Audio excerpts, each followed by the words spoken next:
Hello students, welcome to Narayana online classes. Students, in this moment I would like to discuss with you an assignment key. Let us see each and every question with the help of beautiful and awesome examples. Students, you know very well we have been learning chapter reproduction and few concepts already we have discussed in the previous sessions. Let us see one more assignment with the help of each and every question which is helping to us to understand better. Let us see the first question, students. Distinguish between external fertilization and internal fertilization. You know that already in the previous sessions we have discussed about fertilization. What is a fertilization? The process of fusion of male gamete nucleus with the female gamete nucleus is called as fertilization. Because of fertilization or fertilization results in the zygote. Zygote later on develops into a new organism or new offspring. Now, let us see the differentiations. There are two different types of fertilizations are seen. What are those? External fertilization and internal fertilization. So, students, if we take the differences, the basic differences between external fertilization and internal fertilization, let us see the first point. Here I am taking external fertilization. Here I am taking internal fertilization. So, what is the first basic difference between external fertilization and internal fertilization? Here, fusion of gametes. Suppose fusion of gametes takes place. Fusion of gametes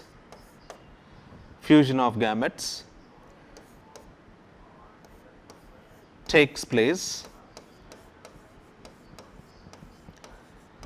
outside the organism. That is the first difference. Whereas, if you see the internal fertilization, fusion of gametes takes place inside the living organism. So, fusion of fertilization takes place inside or internally, isn't it?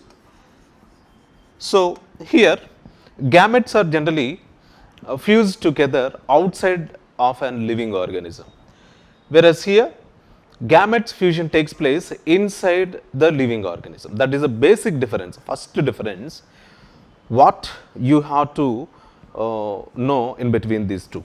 Suppose take external fertilization. Here male gamete and female gametes, male gametes and female gamete, male gamete and female gamete fused together outside of a living organism. Whereas here male gamete and female gamete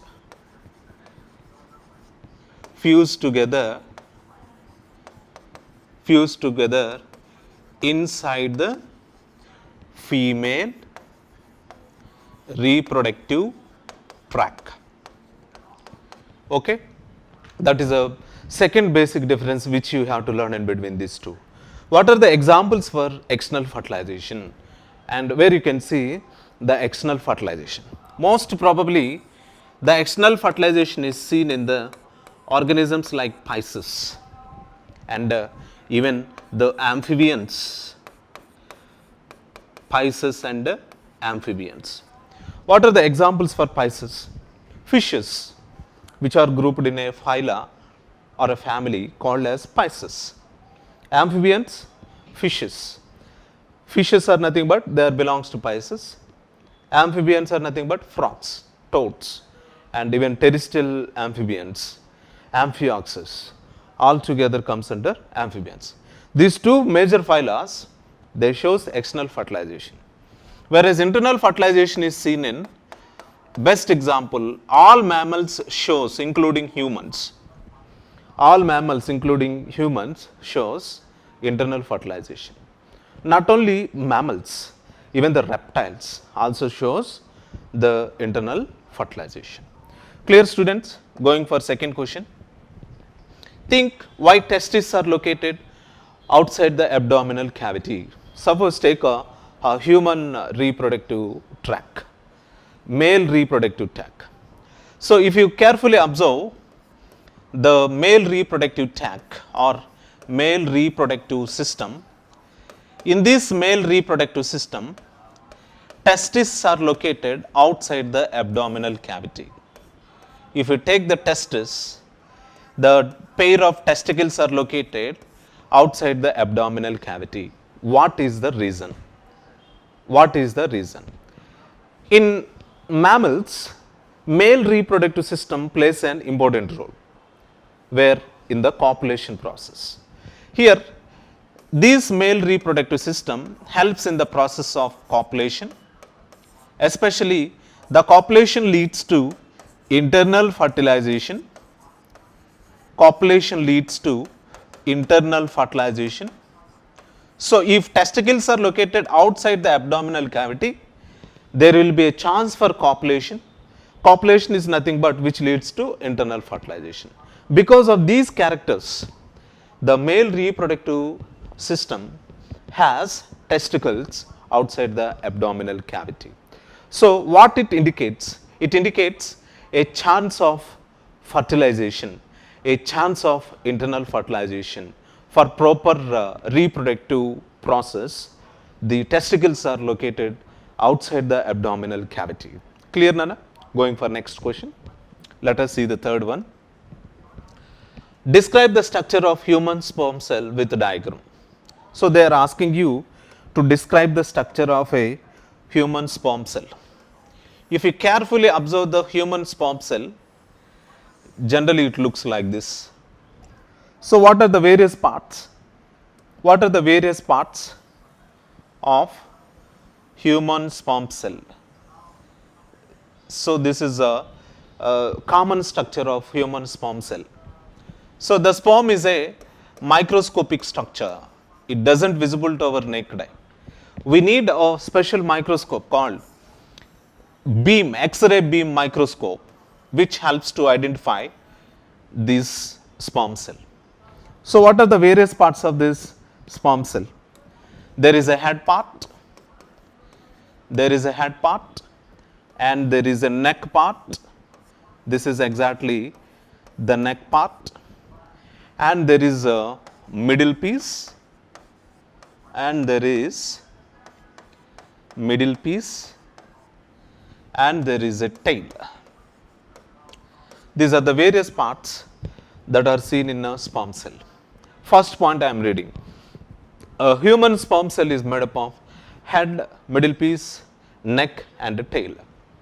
In head region, nucleus is seen. In head region, nucleus is present, which carries the genetic information from one living organism to another living organism. In the neck, in the head part, you can see a thick cytoplasm. In the head part, you can see the thick cytoplasm inside this head part. Below the head part, there is a neck which contains larger group of mitochondrions.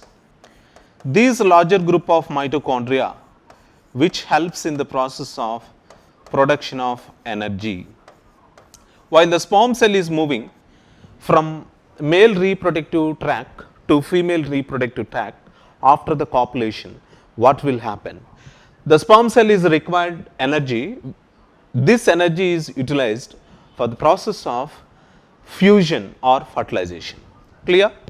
To move the sperm cell from one place to another, middle piece or middle segment plays an important role. Tail gives motility, tail gives direction. Suppose the tail helps in the movement of sperm cell. Tail shows the direction. To move the sperm cell towards the ova, the tail helps in the process of direction. It shows a specific way to carry or to move the sperm cell nucleus towards the female gamete nucleus. Anyway, this is the structure of a sperm cell. Here, sperm cell is microscopic in nature, and which is one of the most important structure, helps in the reproduction process. Going for fourth question. So, this is an interesting assignment, students. Remaining we are going to discuss in the further classes. Until be safe. Thank you.